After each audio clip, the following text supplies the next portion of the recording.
북한이 오는 광복절부터 표준 시간을 30분 늦춰 사용하겠다고 밝혔습니다. 북한은 일제 잔재를 청산하고 주권 국가의 권리를 행사하는 것이다라는 입장인데 반면 우리 정부는 북한의 표준시 변경이 남북교류와 남북통합 등에 지장을 초래할 것이라는 입장을 내놓은 상태입니다. 북한의 표준시 변경 논란 전문가와 함께 짚어보죠. 한국우주환경과학연구소의 이태형 소장입니다. 소장님 안녕하세요. 네, 안녕하십니까. 네. 자, 우리나라가 지금 현재 쓰고 있는 게 동경표준시인데요. 이게 어떻게 네네. 결정된 거죠?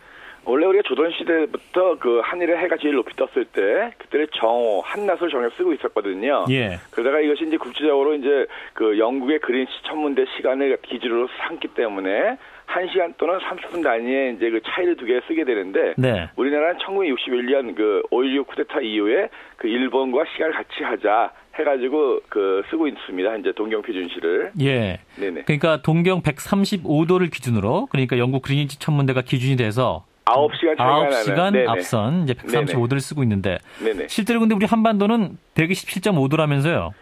이제 우리가 이제 기본적으로 1908년에 대한제국에서 127.5도가 우리나라의 중앙을 지나는 경도거든요. 예. 그 선을 기준으로 시간을 쓰자라고 공포를 했었는데 네. 이것이 이제 그 한일 합방이 되고 나서 일본이 이제 우리나라를 통치하기 위해서 1912년부터 일본 동경표준시를 쓰게끔 했었거든요. 아, 예. 예, 근데 이제 우리나라 같은 경우에는 1954년에 그 자유당 시절이었죠. 그 우리나라의 주권 회복을 하자라고 해가지고 우리나라 시간을 바꿨었어요. 예. 그래서 127.5도가 우리나라 1954년부터 쓰다가 그래서 우리는 이제 일제 청산을 한 거고 1961년도에 이제 군사 쿠데타 이후에 그 전쟁 수행을 위해서 우리가 준 전시 상황이기 때문에 네. 일본에 있는 뭐 미군이 뜬다든가 이런 것 전쟁 수행을 위해서는 한일 시간이 같아야 된다. 라는 이런 군사적인 목적 때문에 시간을 다시 또 바꿨던 겁니다. 예, 그러면 5.16 쿠데타 전까지는 우리가 127.5도를 썼었네요? 그렇죠. 썼었죠. 근데 이제 북한 같은 경우에는 그 해방 이후에도 전혀 시간을 건드리지 않다가 예. 지금 와가지고 이제 건드리는 거죠. 예, 그렇군요. 어떤 군사적 필요에 의해서 바뀐 것이다. 그러니까 우리가 처음에 1961년도에 할 때는 그런 의미가 좀 굉장히 강했던 부분이 있었죠. 예, 그렇군요. 네네. 자, 근데 이제 남북한의 시간이 서로 달라진다는 얘기인데 그럼 구체적으로 어떤 영향을 끼치게 될까요? 그러면 이제 결국은 북한이 우리나라와 다른 나라가 되는 거죠. 예. 우리가 외국하고 이제 거래를 할 때는 시차가 나기 때문에 뭐 시간을 계산한다든가 하잖아요.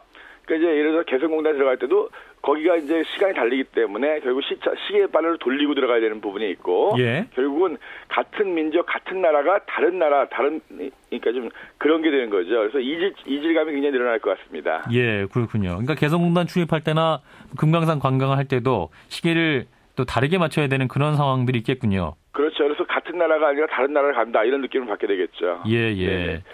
그러면 그동안 남북한에서 이렇게 표준시 문제를 함께 논의한 적이 있었습니까? 그런 적은 거의 없었고요. 우리가 이제 1961년 이후에도 많은 사람들이 이제 시간을 다시 또 돌려야 된다. 네. 이런 논의가 굉장히 많았거든요. 예. 1990년대는 정부 주도로 그랬었고 2000년대 들어와서도 이제 국회에서도 이런 논의가 몇 번씩 됐었습니다. 네네. 그때 이제 한 게 우리나라가 시차를 바꿨을 경우에는 남북 간의 이질감이 형성되기 때문에 통일된 이후에나 논의해보자. 또 이제 여러 가지 관례상 1시간 단위의 시간을 쓰는 게 많기 때문에 네. 그냥 이대로 가는 것이 훨씬 낫다. 이런 논의가 계속 있었거든요. 예. 그래서 한 번쯤은 남북한이 이야기를 한번 해봐야 되겠다는 생각이 들고요. 예. 특히 이번 같은 경우에는 만약에 이제 북한이 정말 127.5도를 쓰게 된다면 네. 우리나라의 중앙을 지나는 이 시간권이 원래는 우리나라의 시간권이었잖아요. 네. 이것이 평양 시간이 돼버리거든요. 예. 그러니까 왜 우리나라의 한반도의 중앙을 지나는 시간을 평양 시간이 되게끔 놔두느냐, 이건 좀 문제가 있거든요. 예. 그래서 한번 이 기회에 남북한이 같이 한번 허심탄회하게 한번 상의할 필요가 있지 않겠는가 이런 생각을 갖거든요. 예, 논의가 필요하다. 그러니까 네네. 우리나라도 이제 127.5도 지금보다 30분 늦은 표준시를 쓴 적이 있었다는 말씀 아닙니까? 해방 후에. 그렇죠. 그래서 예. 우리가 결국은 127.5도라는 것 자체가 우리나라의 가장 중앙을 지나는 그 선이고, 네. 세종대왕 때 우리가 칠정산이라고 해서 우리 시간을 만들었거든요. 예. 그래서 우리가 보통 앙부일구라는 해시계를 많이 썼었거든요. 예. 해시계를 보면 나 한낮에 제일 이 해가 높이 뜨고 그림자 제일 짧아지는 그것이 돼야 되는 거거든요.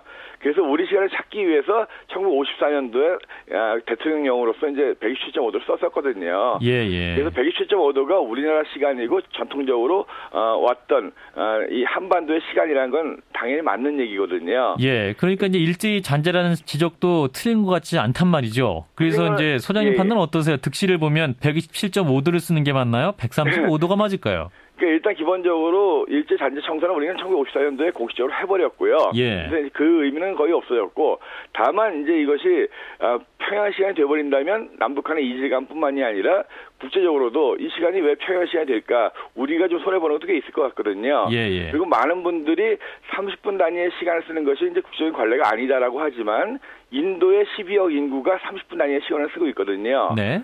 그 다음에 뭐 호주 같은 경우에도 중부지방은 다 30분 단위 시간을 쓰고 있고요. 예. 그래서 기본적으로 1시간 단위 쓰는 것이 맞고 또 이제 좀 빨리 쓰는 것이 맞긴 한데 만약에 북한이 30분 단위 시간을 쓰고 127.5도를 가져가 버린다면 우리가 본의 아니게 손해보는 게 많을 것 같거든요. 예. 그래서 남북한이 시간을 다르게 쓴다는 건 상당히 문제가 있을 수 있기 때문에 이번 기회에 정말 어느 것이 나은지 남북한이 한번 같이 만나서 한반도의 시간을 같이 한번 논의해보는 것이 어떨까 이런 생각을 좀 갖고 있습니다. 예. 따라서 127.5도를 표준시로 쓰는 것도 한번 고려해볼 만하다 이런 말씀이시네요. 그러니까 경제적으로는 여러 가지 면에서 135도가 유리한 면이 있지만 남북한이 시간 달리 썼을 때 보는 손해에 비해서 과연 어느 것이 큰 건지 같이 한번 이번 기회에 허심탄회하게 한번 얘기해 볼 필요가 있다 이렇게 생각이 됩니다. 네, 말씀 잘 들었습니다. 고맙습니다. 네, 고맙습니다. 한국우주환경과학연구소의 이태형 소장이었습니다.